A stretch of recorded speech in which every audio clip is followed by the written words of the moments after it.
ये क्या माजरा है? ये चक्कर क्या है ये क्या खेल रहे हैं दोनों भिखारी मिलके? कल बांग्लादेश ने आम भेज दिए 1000 केजी। हाँ, और आज ये बर्बाद शरीफ बोल पड़ा क्या बना तुसी ग्रेट हो, तोफू कबूल करो। बहुत बड़ा पैगाम है जो कि वजीर आजम हाउस से इंडिया की जानिब भेजा जा रहा है। दया, यहाँ कुछ न कुछ तो गड़बड़ है। कल पाकिस्तान ने ब्रदरली कंट्री को पैगाम भेजा, ब्रदरली मुस्लिम कंट्री, और आज फादरली कंट्री को भेज दिया। अब ये क्या करना चाह रहे हैं? देखो, ये इनडायरेक्टली क्या कह रहे हैं कि अगर हम पाकिस्तान के क्लोज आएंगे तो इंडिया में थोड़ी सी वरी होगी कि पाकिस्तान हमारे ईस्टर्न बॉर्डर पे क्या प्लान कर रहा है। इंडिया के ये दिमाग में आएगा अगर पाकिस्तान है तो हो ना हो कहीं पे चाइना भी इसमें गेम में शामिल होगा, तो इंडिया हमें पैसे देके हमें अपनी तरफ खींचने की कोशिश करेगा। ये नवाब हरामुद्दौला का प्लान है और बाद में दोनों मिलके बांट लेंगे।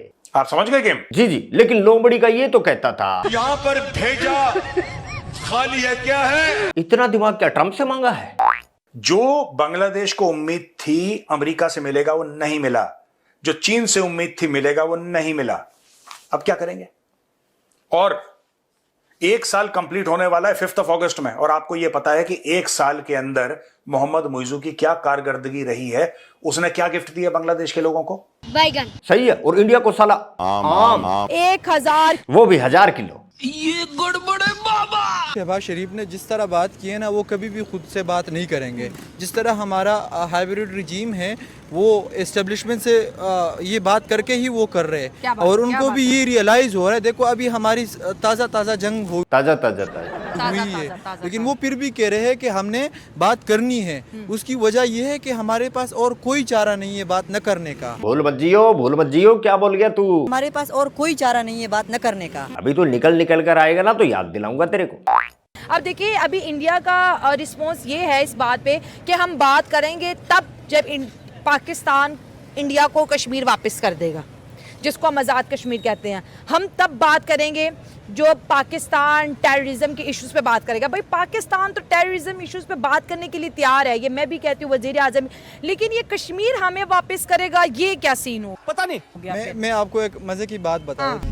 बता। देखो, वो नेशन जिसने 5 जहाज गिराए हैं, और इस सदी में 2000 के स्टार्ट के सदी में कभी भी 4.5 जनरेशन का जहाज नहीं गिरा। वो नेशन कहेगी कि ठीक है आप कश्मीर ले लो और ठीक है हम आपसे बात करेंगे। क्या हम इंडिया से डरते हैं? बिल्कुल भी नहीं। हम उनसे किसी चीज में सिर्फ आर्मी की हद तक देखे हम किसी में उससे कम है? नहीं है। देखो रशिया जैसी कंट्री, वो उसको क्या नाम है, पढ़ के नहीं आता क्या? यूक्रेन को ना हरा सका, क्या इंडिया हमें हरा सकेगा? ना, पाकिस्तान ने कभी भी टेररिज्म को प्रमोट नहीं किया। वो हमेशा जंग बंदी और सीज फायर पे रहा है, और हमेशा हमला पहले इंडिया ने किया और पाकिस्तान ने उसका जवाब बाद में दिया। सही है, सबूतों के ढेर लगा दिए तुम लोगों ने, पूरी दुनिया ने देखा है। हमारा डोनाल्ड ट्रम्प भी इस चीज पे मानते हैं कि वो डोनाल्ड ट्रम्प मानते कि मैं था जिसने सीज फायर करो। अच्छा मुझे ये बताइए, आप पढ़ते क्या है? आसमानी किताब। इंडिया से जीत गई है तो उसी में लिखा है ना। इस दुनिया की ना तो तुम बात सुनते हो ना करते हो। कुछ झंडी एक्चुअली कुछ झंडी तो बिना पढ़े लिखे आ जाते हैं, लेकिन ज्ञान पेलना वो नहीं जाता। सुनते हो? नहीं सुनते। अच्छा, तो फिर पाकिस्तान के बाद बहुत ज्यादा लॉजिक से इंडिया से बात ना करने की क्या बोल गई? ये क्या जाहलों वाली बात है, अल्लाह की कसम। हमें इस हेड से बाहर निकलना है ना। सही है, प्यार फैलाना है तुम लोगों को। तो कल वो फॉर्म लेके घूम रही थी, करे फिर वो मोहब्बत फैलाए। उसको अच्छी बात है, वो मोहब्बत फैलाए। भर देना फॉर्म। कल वाला वीडियो याद है ना? देख लेना, नहीं देखा तो। लेकिन देखिए, पाकिस्तान फिर कह रहा है नहीं मैं पीस प्रमोटर हूँ, मैं पीस को इस रीजन के अंदर बैलेंस करना चाहता हूँ। और अब आपको नहीं लगता कि ये चीज़ हमारे बड़ों को रियलाइज हो रही है, ये पाकिस्तान यूथ को, कि भाई इंडिया बड़ी मार्केट है, दुनिया की सबसे बड़ी पॉपुलेशन, वहाँ पे हमारी हर एक सुई, एक धागा, एक पोनी, एक चप्पल, एक बनियान तक बिक सकती है। क्या क्या बेचने को है तुम्हारे पास? चप्पल, एक बनियान तक बिक सकती है। टेंशन नहीं, तुम्हारी बनियान तक बेच कर ही दम लेगा भारत। आराम से बैठो, चिल्ल करो, देखते जाओ। तो ऐसी मार्केट से बाइकआउट करना, फिर वो हमारे पड़ोसी भी, और पाकिस्तान के कई बॉर्डर्स उनके साथ शेयर होते हैं। देखो कहाँ पे हम खड़े हैं आखिर? इस रीजन में जो इंडिया की अहमियत है ना, वो हम कभी भी नजरअंदाज पाकिस्तान कभी भी नहीं कर सकता। जितना बड़ा मार्केट है इंडिया, और इससे सबसे बड़ी बात यह कि 1100 किलोमीटर का बॉर्डर हम शेयर कर रहे हैं, और इससे बड़ी बात ये है कि इंडिया एक इकोनॉमिक पावर है अभी, वो मेरे ख्याल में $5 ट्रिलियन इकोनॉमी बन चुकी है अभी। तो इस वजह से इंडिया हम कभी भी उसको नज़रअंदाज नहीं कर सकते और न वो हमें कर सकते हैं। मगर क्यों? अगर वो हमें नज़रअंदाज करेंगे उनको कभी भी सेंट्रल एशिया तक रसाई नहीं वो मिलेगी। अभी आईमैक बना रहे हैं, वो भी बड़े लॉन्ग रूट्स डिजाइन कर रहे हैं। हाँ, वो नहीं हो सकता पाकिस्तान के साथ। अगर तुम्हारे ताल्लुकात अच्छे नहीं होंगे, अगर ये BLA और BLF को सपोर्ट करेंगे पाकिस्तान, मुझे नहीं लगता कि पाकिस्तान आराम से बैठेगा। हाँ, पाकिस्तान आराम से थोड़ी बैठता है, पाकिस्तान रील पे रील, मीम पे मीम। देखिए हमारी meme game was up there.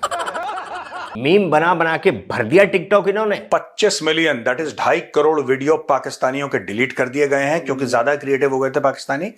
बहुत ज्यादा क्रिएटिव कौम है, सिर्फ जज्बा नहीं है, क्रिएटिविटी भी है उनमें। उसी से तो तंग आया इनका ब्रदरली यार, वो क्या बोलते हैं। और टिकटॉक एक चाइनीज प्लेटफॉर्म है और पाकिस्तान का आयरन ब्रदर है और उसने सबसे बड़ी जो चोट मारी हो पाकिस्तानियों को मारी है। पाकिस्तान फिर भी वहां पे प्रॉक्सी वॉर दोबारा स्टार्ट करेगा। अब इसने बोली है दिल की बात। पाकिस्तान की प्रॉक्सी वार का मतलब जानते हो? नहीं। सीधा सीधा मतलब टेररिज्म। पाकिस्तानी अवाम सरेआम कह रही है कि भाई हम तो नहीं सुधरेंगे। मुझे भी ऐसा लगता है कि भाई इंडिया एक बड़ी मार्केट है, हमारी उस मार्केट में एंट्रेंस होनी चाहिए, वीज़ा एंट्रेंस भी होनी चाहिए, बिजनेस एंट्रेंस भी होनी चाहिए और दोनों कंट्रीज़ के बीच बायलैटरल टॉक भी होनी चाहिए। देखो हमारा पानी का मसला है, हमारा बिजली का मसला है, हमारा टेररिज्म का मसला है, खासतौर पे मसला कश्मीर, हमारा कश्मीर का मसला है, हमारे यहाँ करेंसी का मसला है। चलो मसले हैं या कोई सोल्यूशन भी है? पाकिस्तान खुद एक मसला है। कितने मसले ऐसे हैं जिसपे हम, एजुकेशन का मसला है, मेडिकल फिर मसले, चल गिना दे। फैसिलिटीज का मसला है, मेडिकल मैन्युफैक्चरिंग का मसला है। तो हमारे कुछ मसले हैं, कुछ उनके भी विल है पाकिस्तान में। जैसे पान का पत्ता जिसको चबा चबा के तुमने पूरा पाकिस्तान लाल कर रखा है। अबे नहीं मिलेगा तो मर थोड़ी ना जाएंगे। तुम उन पत्तों को इकट्ठे करके ड्रेस बना लो, क्योंकि कपड़े तो शहबाज शरीफ के अकेले थोड़ी के बिके होंगे। उतने से होता ही क्या था, पूरे मुल्क के कपड़े तो वो बेच गया। अब उसकी ड्रेस बनाओ बढ़िया एकदम फैंसी। एक पीस टॉक तो होनी चाहिए। ऐसे तो इंडिया को भी थ्रेट लगा रहेगा पाकिस्तानी साइड से, पाकिस्तान को भी थ्रेट लगेगा, इंडिया कुछ कर देगा, इंडिया को लगेगा पाकिस्तान कुछ कर देगा। तो पीस टॉक कितनी इंपॉर्टेंट है दोनों कंट्रीज में। ये देखें कि पाकिस्तान ने मतलब पीस टॉक की बात की है, मतलब ये पॉजिटिव इंटेंट है। अगर हम वो वाला पहलगाम वाला इंसिडेंट देखें ना, तो पाकिस्तान पे उन्होंने मतलब बगैर ही किसी सबूत के इल्ज़ाम लगा दिया और मतलब बगैर किसी वार्निंग के हमला भी कर दिया। वार्निंग देनी चाहिए थी, मतलब दोनों कान खींच के ध्यान से सुन ले, आगे भी ऐसा ही होगा। सुना, पीस हो रहा, पाकिस्तान पीस की बात कर रहा है। प्यार प्यूर नहीं चाहिए इनको। रीजन छल्ली ने बताया पानी का मसला है, हमारा बिजली का मसला है, हमारा टेररिज्म का मसला है, हमारा कश्मीर का मसला है, हमारे यहाँ करेंसी का मसला है। अब इंडिया से भी कोई ऐसी पॉजिटिव खबर आएगी कि नरेंद्र मोदी साहब भी कभी बोलें कि जी हम भी तैयार हैं पाकिस्तान से बात करने के लिए, चलो ट्रेड पे बात कर लेते हैं, वीज़ा ओपनिंग पे बात कर लेते हैं, कुछ तो बात कर ही लेते हैं। मैडम, अगर तो उनके वज़ीर आज़म के अंदर इंसानियत का कोई मादा अगर जाग रहा है तो वो इस बात पे गौर करेगा। ये बंदा ठीक लग रहा है कुछ, कि इतना बड़ा मुल्क का वज़ीर आज़म हमें दावत दे रहा बात करने के इतने बड़े मुल्क का वजीर आजम हमें दावत दे रहा है। लिए, तो हम भी कुछ सोचें। तो बात पूरी कर, मैं सोच के बताता हूँ। ये बात है इंसानियत पे, किसी मजहब पे नहीं। दुनिया में सबसे बड़ा मजहब इंसानियत है। जिसके अंदर इंसानियत है वो इस बात को फॉलो करेगा। इंसानियत की बात वो कर रहा है जिसके लिए इंसानियत नाम की ये चिड़िया बस शिकार करने के लिए बनी है। सही। अरे मोदी जी तो भूल गए। मोदी जी बताओ, फिर बच्चे इंतजार कर रहे हैं। उनके किए की सजा अवश्य मिलेगी, बहुत बड़ी कीमत उनको चुकानी पड़ेगी। नो चांस बेटा, नो चांस। मिट्टी में मिलाने का वक्त आ गया है। जब वक्त था तब तुमने ना गौर की, ना हमारी बात को महत्व दिया, और अब रॉकेट की तरह से इधर उधर भाग रहे हो। भागते रहो, लेकिन अब वक्त निकल चुका है बेटा। अपनी ड्रामेबाजियां अपने पास रखो, अब कुछ नहीं होगा। तो ठीक है दोस्तों, आज के लिए बस इतना ही। दरबार खलास, मिलते हैं नेक्स्ट वीडियो में। जय हिंद, जय भारत।